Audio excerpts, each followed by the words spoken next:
Welcome to Velocity Learners. Today discuss about BED second semester sociological foundations of education యొక్క important questions అనేవి చూద్దాం. Okay, ఈ sociological foundations of education అనేది ఏ methodology తీసుకున్న వాళ్ళకైనా common paper అండి. సో అప్పుడు ఈ సోషలాజికల్ ఫౌండేషన్ ఆఫ్ ఎడ్యుకేషన్ యొక్క ఇంపార్టెంట్ క్వశ్చన్ని డిస్కస్ చేద్దాం. ఫస్ట్ వన్ యూనిట్ 1 నుంచి వచ్చేసి meaning, nature and scope of sociology. సమాజ శాస్త్రం స్వభావం, అర్థం మరియు పరిధిని వివరించండి. ఓకే, సెకండ్ క్వశ్చన్ వచ్చేసి explain the relation between sociology and education. సమాజ శాస్త్రం విద్యల మధ్య సంబంధం. ఫస్ట్ 2 క్వశ్చన్స్ అని కంపల్సరీగా చదవండి. మ్యాక్సిమం ఈ 2 క్వశ్చన్లోంచి ఒక షార్ట్ వచ్చే అవకాశం ఉంది. థర్డ్ వన్ వచ్చేసి ఏజెన్సీస్ ఆఫ్ సోషలైజేషన్, సాంఘీకరణం. Okay, socialization, family, peer group ఇవి ఉంటాయి. ఇవన్నీ చదవండి. మ్యాక్సిమం సైడ్ హెడ్డింగ్స్ని బాగా చదువుకుని మ్యాటర్ అనేది అర్థం చేసుకుని చదవడానికి ప్రయత్నించండి. ఈ క్వశ్చన్ ఎస్ఐకి రావచ్చు. అదేవిధంగా ఏ 1 కానీ 2 కానీ షార్ట్లు కూడా ఇవ్వచ్చు. ఫస్ట్ యూనిట్ నుంచి మనం 2 షార్ట్స్ అటెంప్ట్ చేసేలాగా వస్తాయండి. ఫోర్త్ క్వశ్చన్ వచ్చేసి role of teacher in socialization process. సాంఘీకరణ ప్రక్రియలో ఉపాధ్యాయుని పాత్ర. ఈ క్వశ్చన్ కూడా చాలా ఇంపార్టెంట్. నెక్స్ట్ ఫిఫ్త్ వన్ వచ్చేసి explain the impact of socialization on education. విద్యపై, సాంఘీకరణపై విద్య యొక్క ప్రభావం. ఓకే, ఫస్ట్ యూనిట్ నుంచి ఇంపార్టెంట్ క్వశ్చన్స్ ఈ 5 బాగా చదవండి. ఫస్ట్ 2 క్వశ్చన్స్ బాగా చదవండి. అదేవిధంగా థర్డ్ క్వశ్చన్ ఎస్ఐ పరంగా చాలా బాగా చదవడానికి ట్రై చేయండి. ఓకే, ఫస్ట్ 2 క్వశ్చన్స్లో మాత్రం పక్కా 5 మార్క్స్ అనేది ఉంటుంది. అది ఏ యూనివర్సిటీ అవ్వాలంటే పక్కా 5 మార్క్స్. అదేవిధంగా థర్డ్ క్వశ్చన్ నుంచి అయితే షార్ట్ ఆర్ ఎస్ఐ పక్కా ఉంటుంది. 4, 5 కూడా బాగా చదవండి. నెక్స్ట్ యూనిట్ 2లో ఫస్ట్ క్వశ్చన్ వచ్చేసి define culture and explain the characteristic of culture. సంస్కృతిని నిర్వచించి సంస్కృతి యొక్క లక్షణాలను వివరించండి. ఓకే, ఇది సెకండ్ యూనిట్ నుంచి క్వశ్చన్. సెకండ్ యూనిట్లో సెకండ్ క్వశ్చన్లో first one dimensions of culture, సాంస్కృతిక వైశేషికాలు. Next concept of culture lag, సాంస్కృతిక విలంబన. Next explain the culture pluralism, సాంస్కృతిక బహుళత్యవాదం. ఈ 3 క్వశ్చన్స్లోంచి కన్ఫామ్గా 1 లేదా 2 క్వశ్చన్లు షార్ట్లకి అయితే కన్ఫామ్గా వస్తుందండి. అదేవిధంగా సెకండ్ క్వశ్చన్ మాత్రం పక్కా చదవండి. ఫస్ట్ క్వశ్చన్లో కల్చర్ క్యారెక్టరిస్టిక్స్ అనేది చాలా important. Okay, third question how does education preserves culture. విద్యపై సంస్కృతిని ఎలా పరిరక్షిస్తుందో తెలపండి. ఈ క్వశ్చన్ కూడా చాలా important. Relationship between culture and education, విద్య మరియు సంస్కృతి సంబంధం. ఇది ఫోర్త్ క్వశ్చన్. ఈ క్వశ్చన్స్ అనేవి బాగా చదవండి. సెకండ్ క్వశ్చన్ మాత్రం చదవకుండా మాత్రం వెళ్ళొద్దు ఎగ్జామ్కి. ఓకే, రిమైనింగ్ క్వశ్చన్స్ కూడా చదువుకోండి. ఇక్కడ మనకి సోషలాజికల్ ఫౌండేషన్లో relation between sociology and education, culture and education, relation between the question మాత్రం బాగా చదవండి. కనీసం 2 క్వశ్చన్లు అయినా రావడానికి అవకాశం ఉంది. Next third unit social change and education.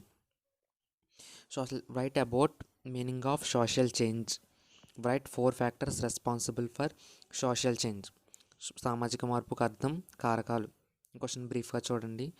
Concept and attributes of modernization, ఆధునీకరణ, అర్థం మరియు గుణాలు. ఈ క్వశ్చన్ బాగా చదవడానికి ట్రై చేయండి. Okay, important. థర్డ్ వన్ వచ్చేసి SA. Discuss the role of education as a facilitator of social change. సామాజిక పరివర్తనకు దోహదకారిగా విద్య యొక్క పాత్ర. ఈ క్వశ్చన్ అనేది చాలా ఇంపార్టెంట్ అండి. ఎస్ఏకి చాలాసార్లు వచ్చింది. అది ఏ యూనివర్సిటీకి అయినప్పటికీ కూడా చాలా important. Next social stratification, social mobility, role of education in modernization. ఈ 3 క్వశ్చన్లు కన్ఫామ్గా చదవాలండి, చాలా ఇంపార్టెంట్. అదేవిధంగా సోషల్ స్ట్రాటిఫికేషన్ అండ్ ఎడ్యుకేషన్ ఒక రిలేషన్ అంటే సామాజిక స్థరీకరణ మరియు విద్యల మధ్య సంబంధం. థర్డ్ యూనిట్లో ఈ క్వశ్చన్స్ అండి, బాగా చదవండి. సైడ్ హెడ్డింగ్స్ మాత్రం బాగా చదవండి. ఓకే, మ్యాటర్ అనేది బ్రీఫ్గా రాస్తే సరిపోతుంది. Next fourth question democracy and education. Democracy and ఎడ్యుకేషన్లో డెమోక్రసీకి సంబంధించిన షార్ట్ అయితే పక్కా ఉంటుంది. So concept and principles of democracy. First question 100% చదువుకుని వెళ్ళిపోండి. మ్యాక్సిమం రావడానికి అవకాశం ఉంది. అదేవిధంగా second question role of education in strengthening democracy and democratic citizenship. ప్రజాస్వామ్యాన్ని మరియు ప్రజాస్వామ్య వారసత్వాన్ని బలోపేతం చేయడంలో విద్య యొక్క పాత్ర. చాలా ఇంపార్టెంట్ క్వశ్చన్ ఇది. Next, teacher as a democrat explain. ప్రజాస్వామ్యవాదిగా ఉపాధ్యాయుడు. ఫస్ట్ క్వశ్చన్, థర్డ్ క్వశ్చన్ మాత్రం బాగా ఈ యూనిట్ ఈ 3 క్వశ్చన్లు బాగా చదవండి. రిమైనింగ్ క్వశ్చన్స్ కూడా చూసుకోండి. సమ్ టైమ్స్ ఒకవేళ మిస్ అవుతే కనుక మీరు ఈజీగా రాయొచ్చు. 5th యూనిట్ వచ్చేసి education and national integration. Programme to promote national integration and integrational understanding. జాతి సమైక్యత మరియు అంతర్జాతీయ అవగాహన. ఈ క్వశ్చన్ వచ్చేసి ఎస్ఏ అండి. దీంట్లో ఇంటర్నేషనల్ అండర్స్టాండింగ్ ఈ పార్ట్ మట్టికి బాగా చదవండి. ఓకే, మ్యాక్సిమం ఇది ఎస్ఏకి వచ్చే అవకాశం ఉంది.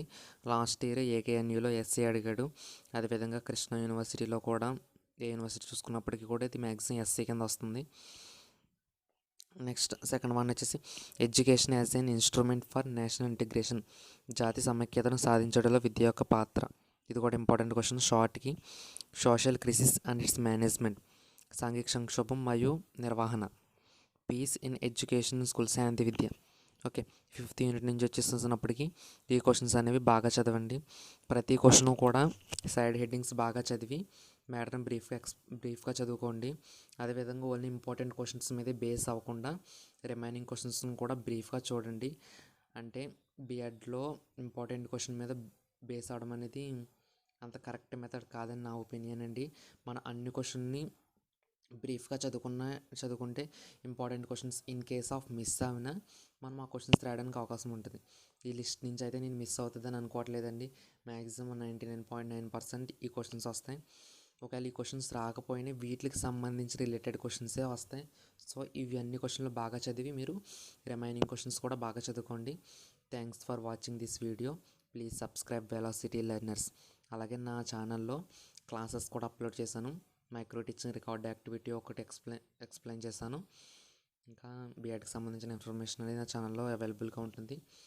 ఈ లిస్ట్ చూసుకుంటే కన్ఫామ్గా మీరు మంచి మార్క్స్తో పాస్ అవుతారండి. ఈ క్వశ్చన్స్ అన్ని కవర్ చేయాలా చేసుకుంటే మ్యాక్సిమం మార్క్స్ వస్తాయి. ఓకేనా? Thanks for watching this video. Please subscribe velocity learners.